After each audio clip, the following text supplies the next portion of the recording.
दुसरीकडे सोलापूर जिल्ह्यात सीना नदीचा हाहाकार झालाय। सीना नदीची पाणी पातळीमध्ये प्रचंड वाढ झाली आहे। अनेक गावांमध्ये पाणी शिरले।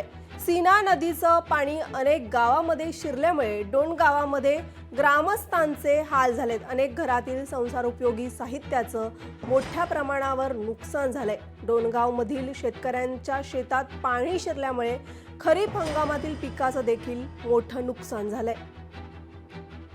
स्लॅब लेवलला पाणी आलेलं आहे आणि या धावपळीमध्ये आम्ही हलवायचा खूप प्रयत्न केला, पण घर आहे, घरामधली कुठली वस्तू कधी हलवायची ह्या योगामध्येच पाण्याचा भरगाव वेगाने घर पाण्यात गेलेलं आहे। आणि सध्याची परिस्थिती अशी आहे की आमचं खाण्याचं अन्नधान्य जे काही आहे, राशन पाणी, ते सगळं काही पाण्यात आहे।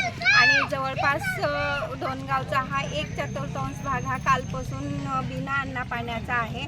मला तर असं वाटते की शासनाने ह्या परिस्थितीचा आढावा लवकरात लवकर घ्यावा। म्हशी गेल्या, शेळ्या गेल्या, सारा ठुल्या ते सारा वाहून गेला। तुमचे पाणी शिरले, जनावरे वाहून गेलेली आहेत। हा, पाणी रात्री अचानक आले, वाढले, अचानक झोपीत आलंय, झोपेत आले आणि जनावर सुटून पुरात गेले, शोधाशोध केले, गेली सुटून, आणि त्यांचा चारा पण गेला। लोकशाही मराठी ऐका, पहा, जागरूक रहा।